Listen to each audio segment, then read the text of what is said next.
भजो गिरिधर गोविंद गोपाला। भजो गिरिधर गोविंद गोपाला। भजो मुरली मनोहर नंद लाला। भजो मुरली मनोहर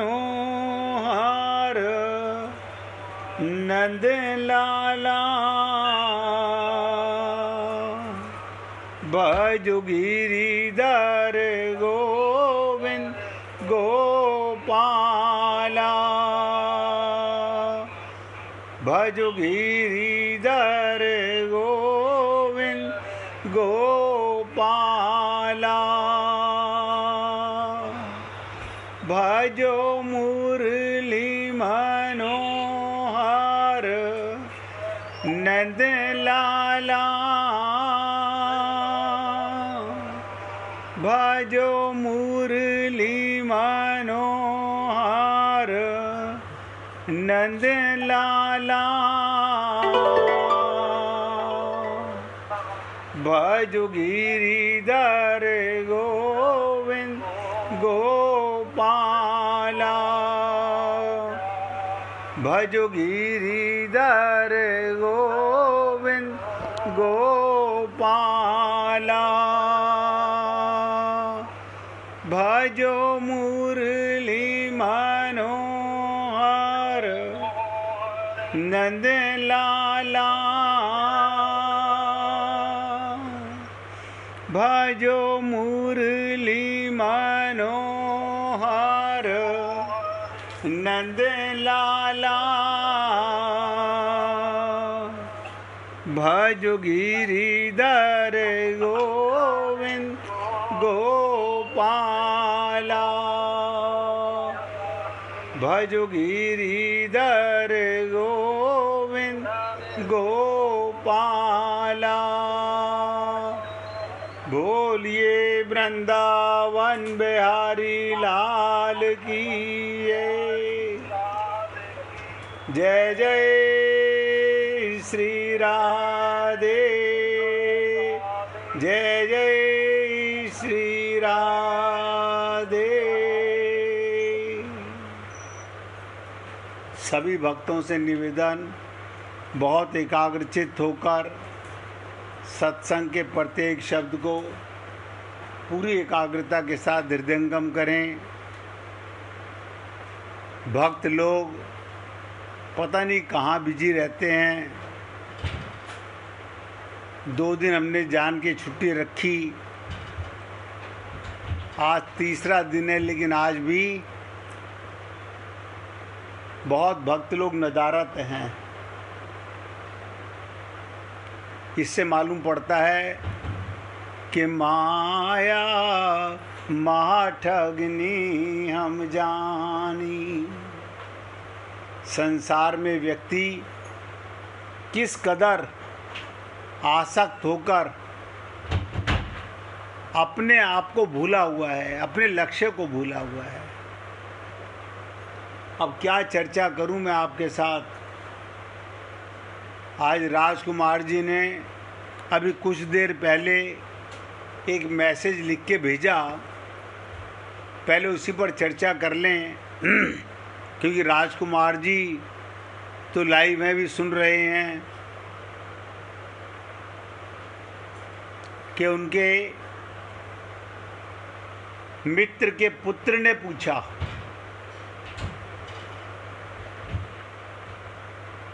कि निराकार ब्रह्म कहाँ से आया, निराकार ब्रह्म कहाँ से आया, इसकी उत्पत्ति कैसे हुई।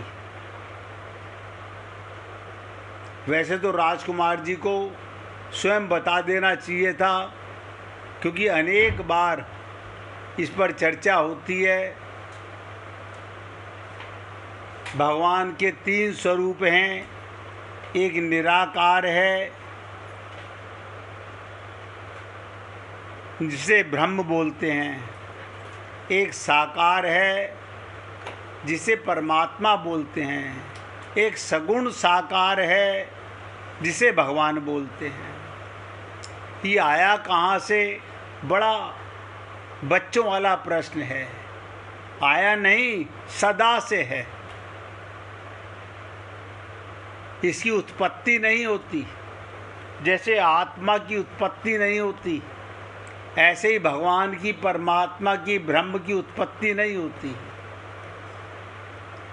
फिर इन्होंने कहा निराकार। ताज्जुब होता है, आपका भी स्वरूप निराकार है। आप अपने को शरीर मानते हो, ये साकार नजर आता है।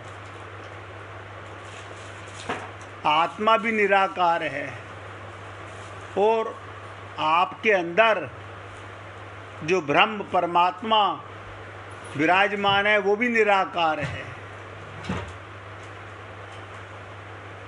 अब जिस बच्चे ने पूछा, अब उसके खाली इतना पूछ लेने से कुछ समझ में नहीं आता।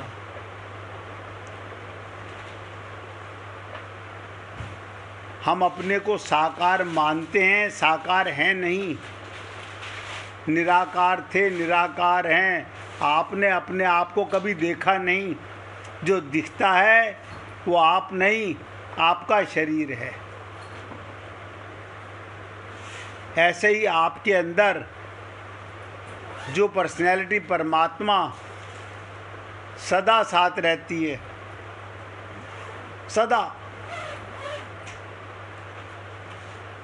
जिसका आपके साथ सदा का संबंध है, वो ब्रह्म भी निराकार है। इसे पद्म पुराण में बताया गया।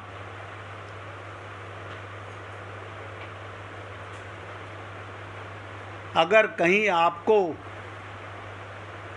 एक बार नारद जी आकाश मार्ग से पृथ्वी पर आ रहे थे, इसी से समझ लीजिएगा निराकार किसे कहते हैं, साकार किसे कहते हैं, सगुण साकार किसे कहते हैं। नारद जी बहुत दूर से, पहचानने में नहीं आ रहे थे, खाली एक पुंज नजर आ रहा था, कोई आकार नहीं था। वो नारद जी का निराकार रूप था। फिर नारद जी कुछ थोड़ा और परछाई नजर आने लगी।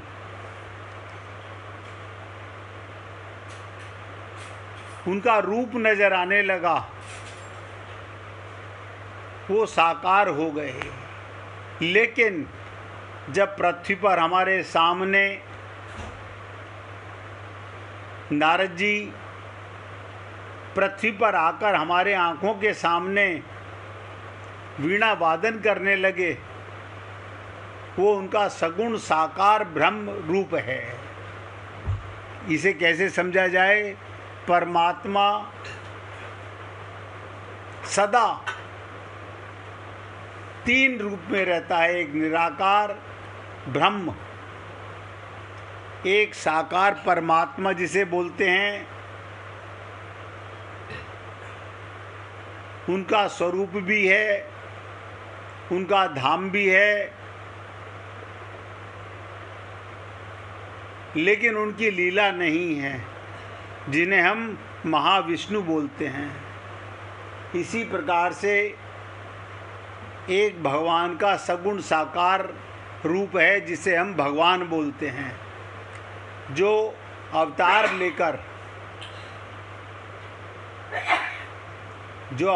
लेकर पृथ्वी पर हम लोगों को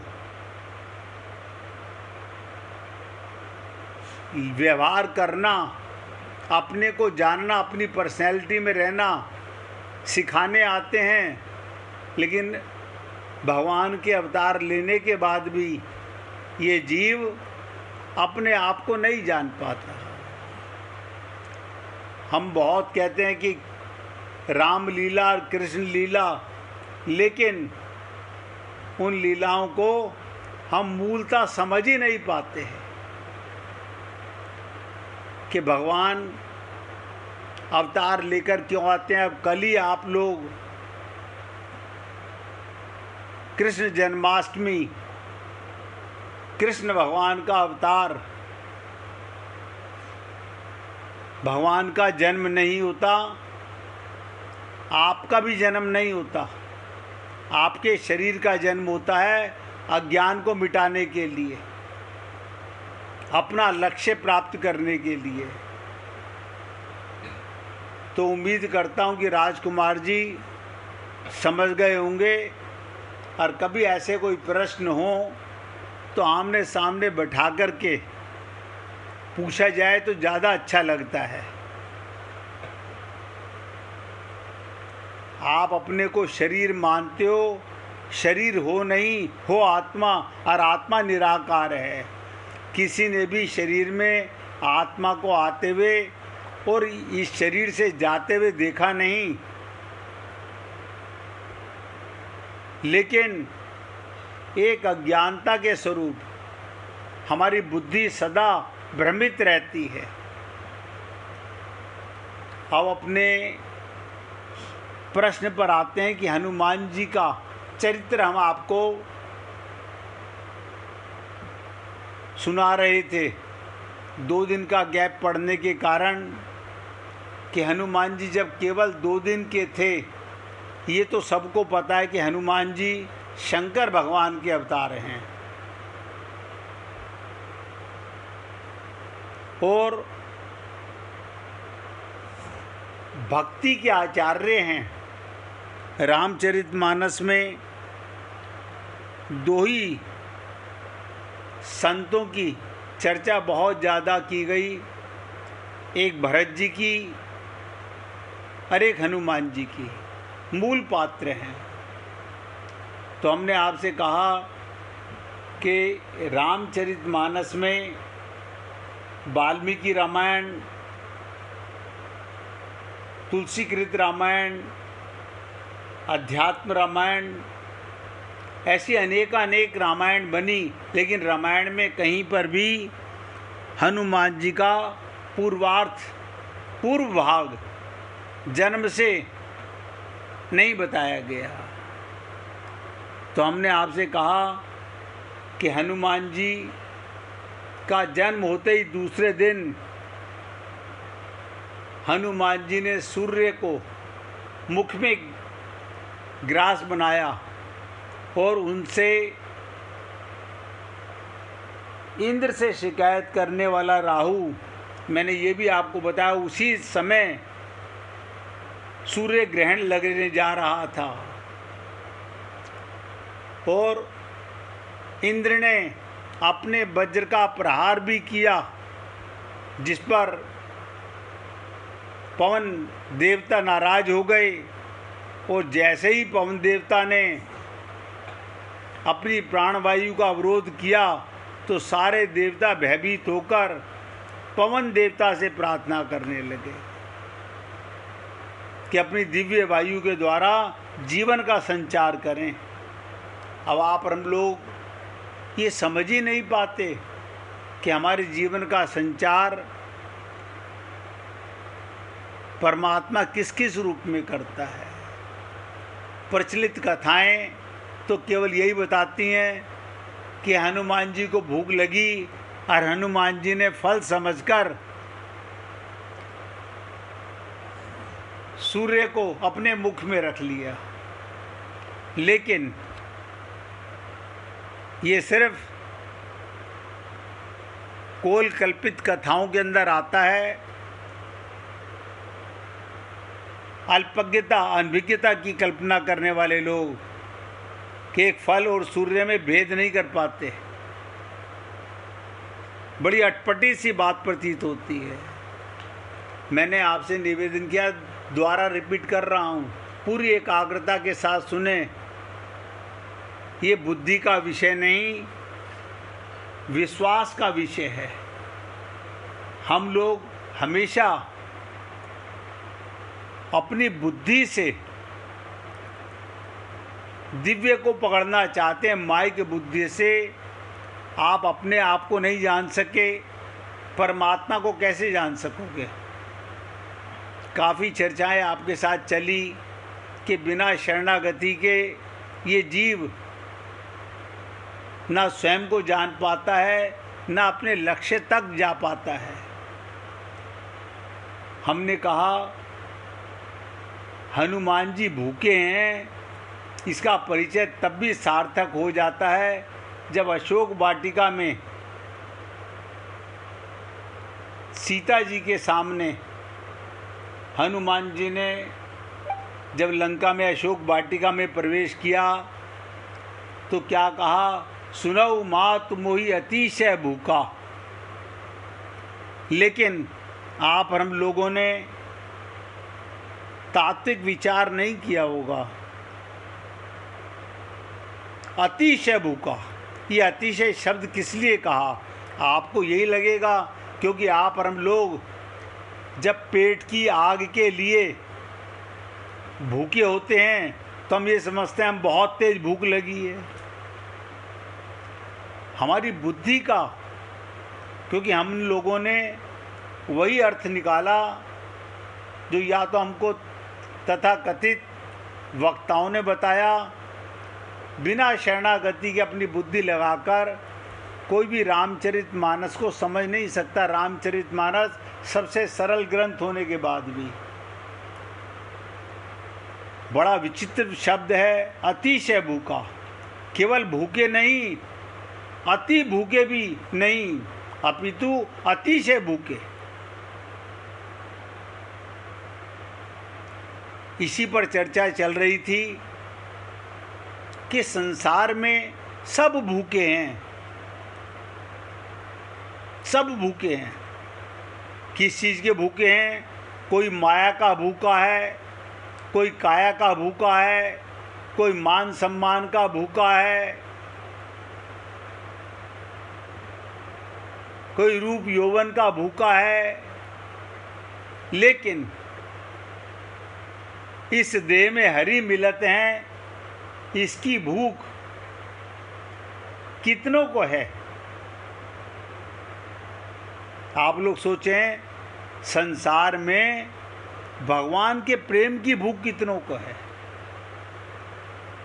आपको देखने में संसार में यही नजर आएगा, भूखे तो सारे हैं और सबसे ज़्यादा धन के, यानी जो तुम्हारे साथ जाएगा नहीं।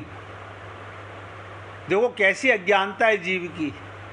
और हनुमान जी का यहाँ कहने का तात्पर्य था, सुनऊ मात मोहि अतिशय भूखा।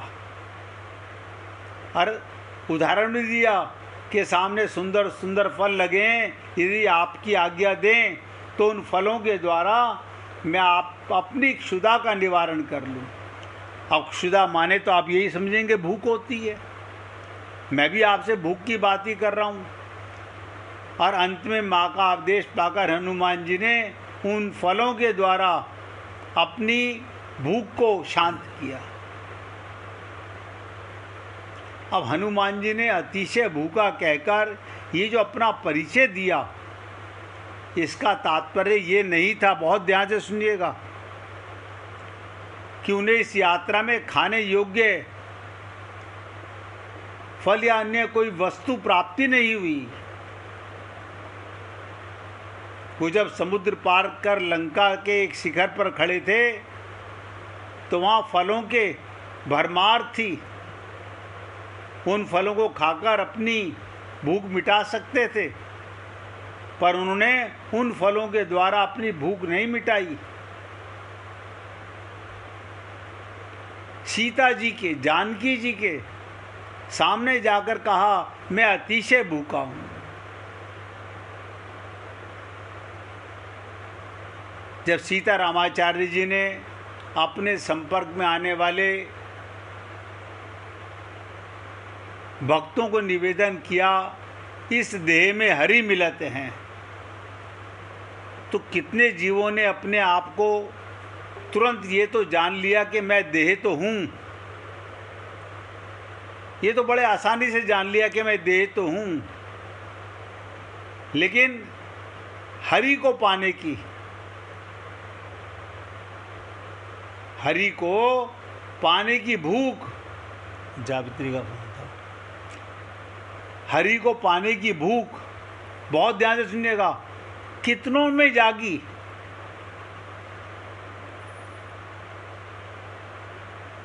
गुरु ने तो इशारा किया इस देह में हरि मिलत है, लेकिन वो हरि को पाने की भूख किसको जागे? जिसने अपने मन बुद्धि को अपने गुरु के चरण शरण शरणागत कर दिया,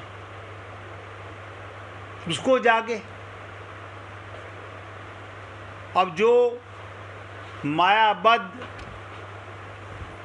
कायाबद्ध, शरीर का गुलाम, माया का गुलाम, आत्म कल्याण को जानता ही नहीं, उसे भगवत प्राप्ति कहाँ से होगी?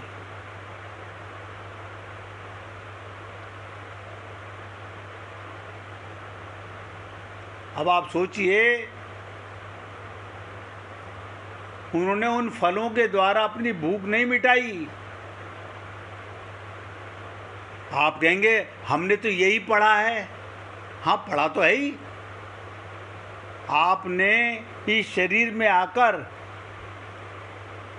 अपने को शरीर माना, फिर गुरु के पास जाके क्या समझ में आया आपको?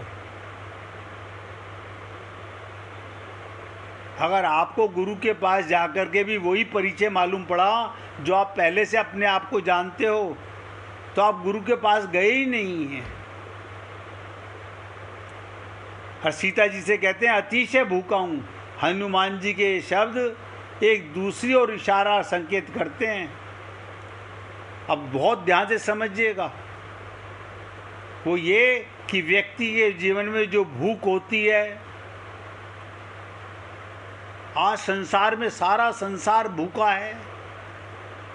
हर व्यक्ति प्राइम मिनिस्टर बनना चाहता है, प्रेसिडेंट बनना चाहता है, लीडर बनना चाहता है। सबकी भूख अलग अलग हो सकती है। अकेले शरीर की भूखी से मतलब नहीं है। यदि किसी व्यक्ति के जीवन में अकेले शरीर की ही भूख हो, तो क्या उसके व्यक्तित्व को हम पूर्ण मान सकते हैं? अभिप्राय ये कि जहाँ तक शारीरिक भूख का संबंध है, वो सब में समान रूप से होती है, और ये मनुष्य के जीवन की एक आवश्यकता है। असली भूख क्या है? सीतारामाचार्य जी ने इशारे में कहा, इस देह में हरि मिलत है। अब कल भगवान का अवतार हुआ, आज नंद उत्सव मना लिया, कल वही ढाक के 3 पात। सच्चाई क्या है? हर साल जन्माष्टमी आएगी, हम उसका उत्सव मनाएंगे, मंदिरों में जाके झांकी देख आएंगे। इससे किसी को भगवान मिले क्या? आप सोच के देखो, मंदिर में जाके मूर्ति का दर्शन करके आपको भगवान मिल गए, जब तक आपको यही नहीं पता कि मैं कौन हूँ, अब मेरी भूख क्या है। अवतार का मतलब तो ये होता है, एक बार अगर हम लोगों के जीवन में कोई गुरु सदगुरु आ गया और परमात्मा की भूख उसने लगा दी, हमें आत्मज्ञान करा दिया, तो जब तक भगवत प्राप्ति ना हो जाए, उसकी अनुभूति ना हो जाए, तब तक हम भूखे के भूखे हैं। ये है भक्ति की भूख, प्रेम की भूख, समर्पण की भूख, भगवत प्राप्ति की भूख। जिसके लिए मनुष्य शरीर मिला, वो भूख नहीं लगी।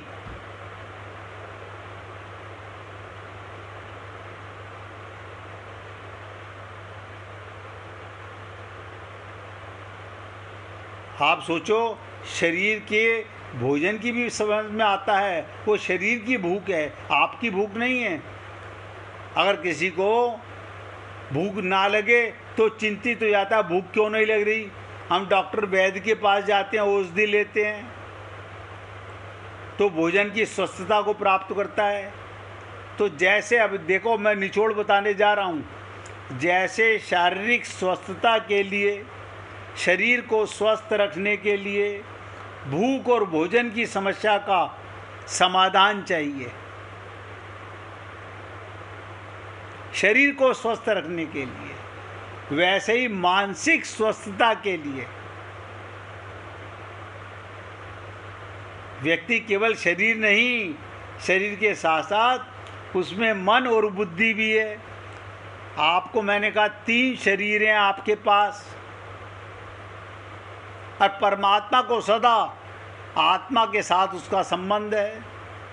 लेकिन हम एक शरीर की भूख तो मिटाते रहते हैं, सूक्ष्म शरीर की भूख, क्योंकि हमने अपने को शरीर माना पंचमहाभूत का, तो मन बुद्धि चित्त भी इसी की भूख में लगे रहे। ये तो मान के चलिए, अगर यहाँ पर हम लोगों के जीवन में कोई गुरु ना आए तो पोथी पढ़ने से, मंदिर में टक्करें मारने से कोई भगवत प्राप्ति नहीं कर पाता। करोड़ों अरबों लोग कर रहे हैं, अंदर से भूख नहीं जागती भगवान के प्रेम की। मानसिक स्वस्थता, अब आप बताइए, शरीर से तो आप स्वस्थ हो गए, जबकि सच्चाई में रोज देख रहा हूं कि लोग शरीर से अस्वस्थ होने पर इसको स्वस्थ रखना चाहते हैं। उन्हें सूक्ष्म शरीर की स्वस्थता का पता ही नहीं है, क्योंकि व्यक्ति केवल शरीर नहीं, शरीर के साथ साथ सूक्ष्म शरीर भी है। एक स्थूल शरीर, एक सूक्ष्म शरीर, एक कारण शरीर। किस कारण से इस शरीर में आए हो, वो कारण कब होगा पूरा, ये ज्ञान नहीं है। जैसे आप लोगों ने देखा कि शरीर को भूख लगने पर व्यक्ति भोजन करके उसे शांत तो करना चाहता है, साथ ही साथ ये भी चाहता है उसे भोजन आदर और सम्मान पूर्वक मिले। ये मन की भूख है, आदर रिस्पेक्ट से मिले, मन की भूख है। अगर व्यक्ति का मन भूखा नहीं, अब बताओ, भगवान का प्रेम तो पाना चाहते हैं, मन की भूख ही नहीं है, मन तो अस्वस्थ है। यदि व्यक्ति में बुद्धि की भूख नहीं, तो इसमें संदेह नहीं, मन और शरीर की भूख होते हुए भी बुद्धि की भूख के अभाव में व्यक्ति अस्वस्थ रहता है। इसलिए हे पुण्य आत्माओं, पूर्ण स्वस्थता के लिए आवश्यकता है व्यक्ति के शरीर में, मन और बुद्धि तीनों में भूख हो।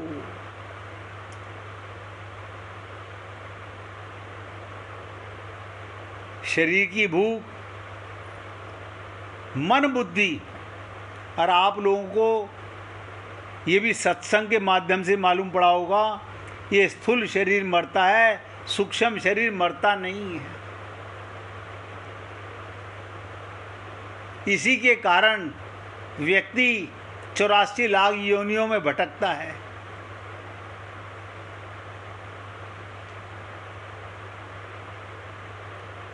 तो कहने का तात्पर्य, मन में शांति उपलब्ध करने की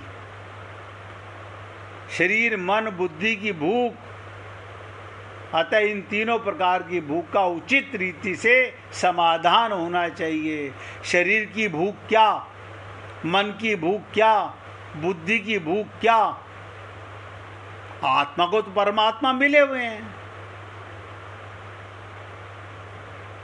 आत्मा को तो परमात्मा मिले हुए हैं। आत्मा को परमात्मा से नहीं मिलाना, वो तो सदा मिला हुआ है।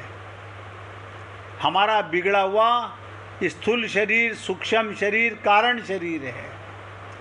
उसके कारण आप और हम लोग 84 लाख योनियों में भटकते हैं।